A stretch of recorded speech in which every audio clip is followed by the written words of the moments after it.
The hum of the engine filled the cockpit, but something was off. The seasoned pilots exchanged uneasy glances as a calm, unfamiliar voice crackled over the radio, giving instructions with surgical precision. Their eyes widened in disbelief. How could a tourist, someone supposedly clueless about aviation, speak with such authority? The cockpit fell silent, tension thick in the air, as every second revealed that this ordinary traveler might just be extraordinary. What happened next would defy every assumption they had made, and change their perception forever.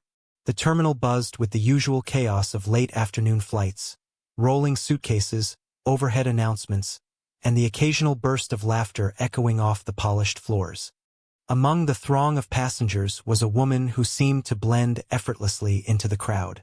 A backpack slung over one shoulder, a camera hanging loosely around her neck, and a map folded neatly in her hand. She moved with a quiet confidence that drew no attention.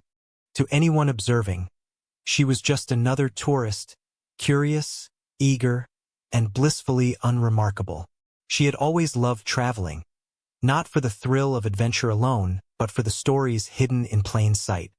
Cafes tucked into narrow alleyways, street vendors with recipes passed down for generations, and the subtle rhythms of life in every city she visited.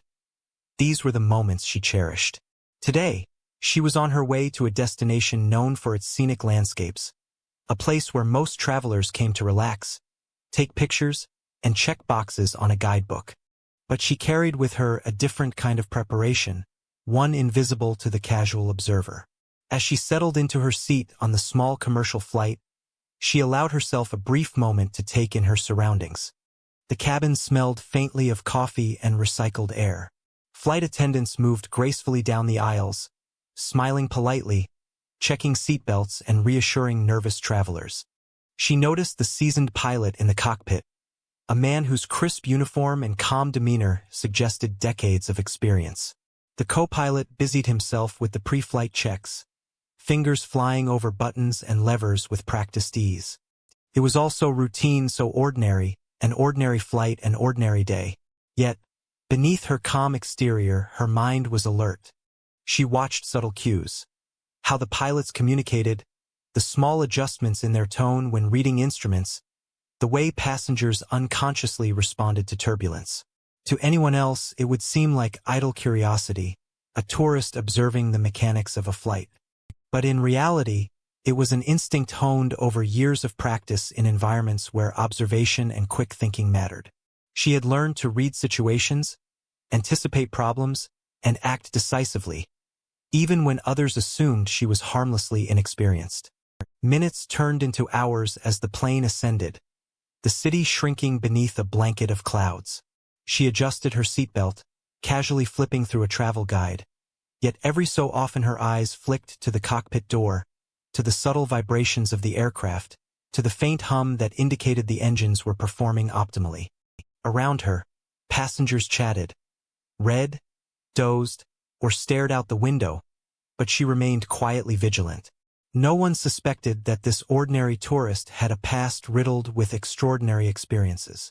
They didn't know about the countless hours she had spent training in high-pressure situations, the precise control she had developed under stress, or the decisions she had made when lives hung in the balance. Today, it would all be called into action, in a way no one on this flight, or in the cockpit, could have anticipated. A sudden jolt shifted the plane slightly, subtle enough to avoid panic but enough to catch the attention of the pilots. The co-pilot exchanged a glance with the captain, who muttered something under his breath. It was a minor disturbance, easily corrected, or so it seemed. The woman in seat 17B, however, had already noticed the irregularity in the engine's rhythm. Her instincts whispered that this was more than turbulence, more than a routine hiccup. She straightened in her seat, not in fear but in readiness, as the ordinary day quietly teetered on the edge of the extraordinary. The first warning light blinked on the instrument panel, a small, insistent red glow that could have been dismissed by a casual observer. But the captain's experienced eyes narrowed immediately. "Engine 2," he muttered under his breath, scanning the gauges with rapid precision. The co-pilot's hand hovered over the console, fingers twitching as he prepared to respond. A tense silence fell over the cockpit, broken only by the soft hum of the engines and the occasional mechanical ping of the warning system.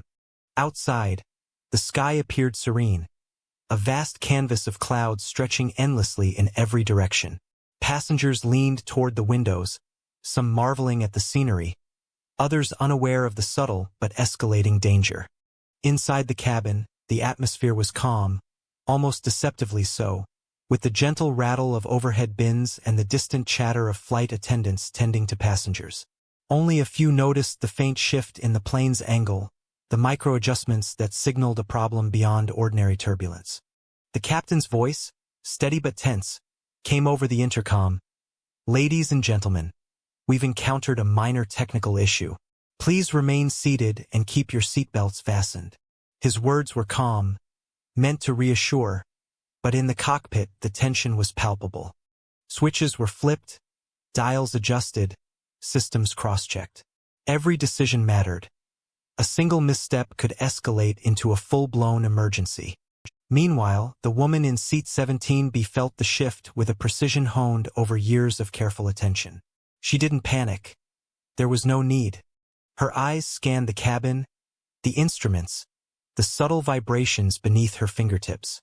She could feel the irregularity in the engine, the faint rhythm of imbalance that even the pilots were working to interpret. It wasn't just intuition. It was training, experience embedded in her reflexes, waiting for the moment it was needed. The subtle vibrations grew stronger, the hum of the engines uneven, almost imperceptibly stuttering. The co-pilot's hands moved faster now, checking procedures, calling out readings to the captain. The captain's face tightened, a bead of sweat forming at his temple. Something was wrong, more serious than a simple glitch. The plane tilted slightly, a gentle roll that set a few nervous passengers murmuring in their seats. The ordinary flight had begun to unravel. Then, as if the universe demanded it, the main communication channel crackled to life. A calm, deliberate voice cut through the tension, clear and authoritative. "Check the fuel flow valves on engine 2.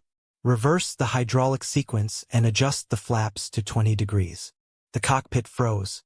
The voice was unfamiliar, yet it delivered instructions with a precision that left no room for error. The captain glanced at the co-pilot, confusion etched in his eyes. "Did you hear that?" he asked, his tone incredulous. The passengers, still oblivious to the unfolding drama, continued to chatter quietly or gaze out the windows. But in the cockpit, disbelief mixed with a growing realization that the instructions were correct.